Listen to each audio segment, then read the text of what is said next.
Science के संपूर्ण series में जो है चैप्टर वाइज सीरीज का जो है ये चैप्टर है भार, जिसको वेट कहते हैं।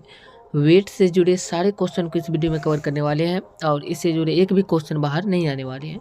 तो चलिए चलते हैं लेकर पीडीएफ पे। और आपको बता दें कि यदि आप बीपीएससी तैयारी 4 की, बिहार एसएससी, एईडीओ या एसएससी का या रेलवे की तैयारी कर रहे हैं तो आपके लिए मोस्ट इंपॉर्टेंट होने वाला है साइंस का क्वेश्चन। और ये सारे के सारे क्वेश्चन जो आपके एग्जाम में पूछे जाने वाले क्वेश्चन है। तो चलिए लेकर चलते हैं पीडीएफ पे और आपको चैप्टर वाइज सारे क्वेश्चन बताते हैं। तो चैप्टर यहाँ से देख सकते हैं भार, जिसको वेट इंग्लिश में कहा जाता है। क्वेश्चन है पृथ्वी पर वस्तुओं के भार सबसे अधिक होती है। तो पृथ्वी पर जो वस्तु का भार सबसे अधिक होता है ये होता है ध्रुव पर। ध्रुव को पी से सूचित किया जाता है किसी भी दर्पण में भी। अगला क्वेश्चन है पृथ्वी पर वस्तुओं का भार सबसे कम कहाँ पे होता है। तो पृथ्वी पर वस्तुओं का भार सबसे कम जो होता है ये भूमध्य रेखा पर होता है। अगला क्वेश्चन कहा जा रहा है कृत्रिम उपग्रह में रखी वस्तु कैसी होगी। तो कृत्रिम उपग्रह में रखी हुई वस्तु जो होगी वो भारहीनता की अवस्था में होगी। अगला क्वेश्चन की बात करें तो क्वेश्चन कहा जा रहा है चंद्रमा पर वस्तु का भार कितना होता है। तो चंद्रमा पर जो वस्तु का भार होता है किसी भी वस्तु का वो पृथ्वी की तुलना में छठा भाग होता है, यानी 1/6 भाग होता है। चंद्रमा पर किसी वस्तु का भार पृथ्वी की तुलना में जो होता है 1/6 भाग। अगला क्वेश्चन की बात करें तो क्वेश्चन कहा जा रहा है यहाँ पे देख सकते हैं क्वेश्चन कहा जा रहा है पृथ्वी अपनी अक्ष के परितः घूमना बंद कर दे तो वस्तुओं के भार पर क्या प्रभाव पड़ेगा। यदि पृथ्वी अपने अक्ष के परितः घूमना बंद कर दे तो वस्तुओं के भार पर जो प्रभाव पड़ेगा वो ध्रुव के अतिरिक्त प्रत्येक स्थान पर वृद्धि हो जाएगी। ध्रुव पर नहीं होगा और इसके बाद बाकी अदर जगह जो है प्रत्येक जगह पे वो जो है वृद्धि हो जाएगी उसकी भार में। अगला क्वेश्चन की बात करते हैं क्वेश्चन कहा जा रहा है पृथ्वी की घूर्णन गति बढ़ने पर वस्तुओं के भार पर क्या प्रभाव पड़ेगा।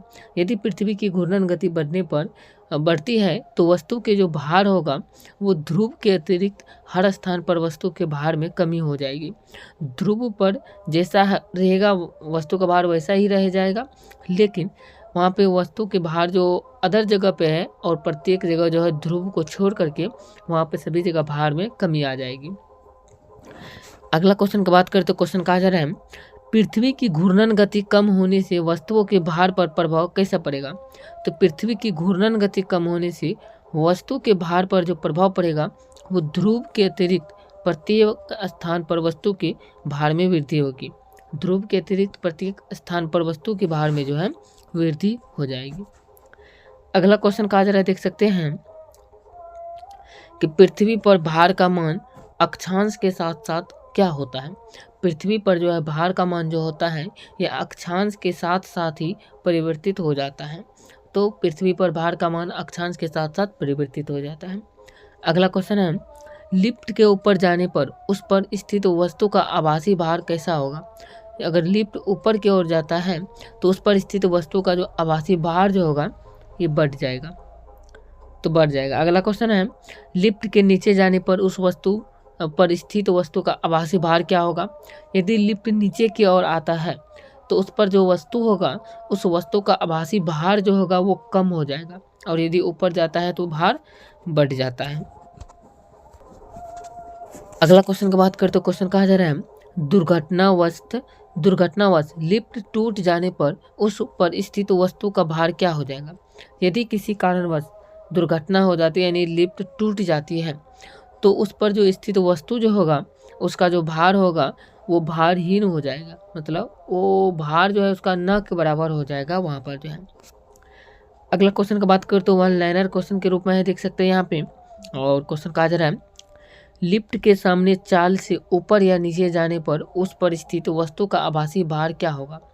तो लिफ्ट के समान चाल से ऊपर या नीचे जाने पर उस वस्तु पर स्थित वस्तु का आभासी भार जो होगा वो वास्तविक भार के बराबर ही रहेगा। जैसा पहले था वैसे ही उसका वजन जो है रहेगा अगर लिफ्ट जो है समान चाल से ऊपर या नीचे जाती है तो।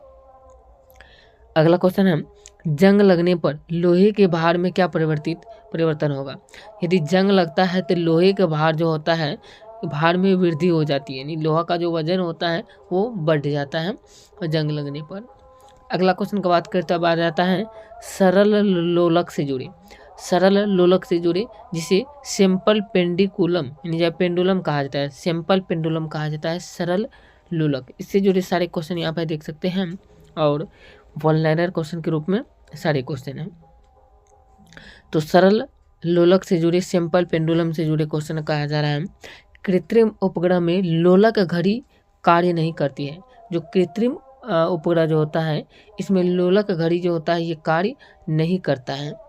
अगला क्वेश्चन की बात करें तो क्वेश्चन कहा जा रहा है, यहाँ पे देख सकते हैं क्वेश्चन कहा जा रहा है आवर्तकाल का मान लोलक यानी जिसे BOB कहा जाता है, आवर्तकाल का मान यानी लोलक के द्रव्यमान पर निर्भर नहीं करता है। और आवर्तकाल जो होता है इसका जो मान होता है ये लोलक के द्रव्यमान पर निर्भर नहीं करता है। अगला क्वेश्चन ये कहा जा रहा है, देख सकते हैं चंद्रमा पर लोलक घड़ी के ले जाने पर यानी चंद्रमा पर लोलक घड़ी ले जाने पर उसका आवर्तकाल जो होता है उसका मान बढ़ जाता है। यदि चंद्रमा पर लोलक घड़ी को ले जाया जाता है तो उसका आवर्तकाल जो होता है वो बढ़ जाता है वहाँ पे। अगला क्वेश्चन कहा जा रहा है कृत्रिम उपग्रह में लोलक घड़ी का आवर्तकाल अनंत हो जाएगा। यदि कृत्रिम उपग्रह है तो वहाँ पर जो लोलक घड़ी जो होता है उसका आवर्तकाल जो होगा वो अनंत हो जाएगा। अगला क्वेश्चन कहा जा रहा है, देख सकते हैं कोई लड़का झूला झूलते झूलते खड़ा हो जाए तो झूले का आवर्तकाल का मान घट जाता है। यदि कोई लड़का झूला झूलता है, मान लीजिए ये यहाँ पे कोई झूला लगा हुआ है, इस तरीके से झूला झूलता है और इस पर बैठे व्यक्ति जो है ये अगर खड़ा हो जाता है इस तरीके से, तो झूला झूलते समय यदि खड़ा हो जाता है उस झूले पे कोई व्यक्ति, तो झूला का जो आवर्तकाल जो होता है ये मान जो होता है ये घट जाएगा, कम हो जाएगा घट करके। तो इस प्रकार से याद रखना है। अगला क्वेश्चन की बात करें तो क्वेश्चन कहा जा रहा है, यहाँ पे देख सकते हैं अगला क्वेश्चन कहा जा रहा है, देख सकते हैं कि गर्मियों में लोलक घड़ियाँ सुस्त हो जाती हैं। गर्मी के समय में जो है लोलक घड़ी जो होता है इसकी ये जो है लोलक घड़ियाँ ये सुस्त हो जाती हैं। अगला क्वेश्चन है सर्दियों में लोलक घड़ियाँ जो होता है ये तेज हो जा चलने लगती है। लोलक घड़ी जो होती है सर्दी के समय में तेज चलने लगती है, लेकिन गर्मी के समय में जो होता है ये सुस्त हो जाता है। अगला क्वेश्चन है सर्दियों में लोलक घड़ी का आवर्तकाल घट जाता है, लेकिन गर्मी में लोलक घड़ी का आवर्तकाल जो होता है ये बढ़ जाता है। सर्दी में लोलक घड़ी का आवर्तकाल घट जाता है, कम हो जाता है, और गर्मी में लोलक घड़ी का आवर्तकाल जो होता है ये बढ़ जाता है। इसको भी याद रखना है। चलिए इससे आगे के वीडियो में जो है एनर्जी से जुड़े यानी जो है ऊर्जा से जुड़े सारे क्वेश्चन को कवर करेंगे।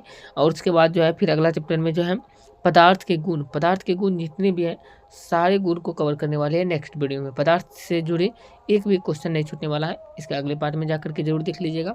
और चैनल को सब्सक्राइब नहीं किया अभी तक तो चैनल को सब्सक्राइब कर लीजिए अगर वीडियो अच्छा लगा है तो। और चैप्टर वाइज वीडियो नहीं देखे हैं तो प्लेलिस्ट में जाकर के जरूर देख लीजिएगा।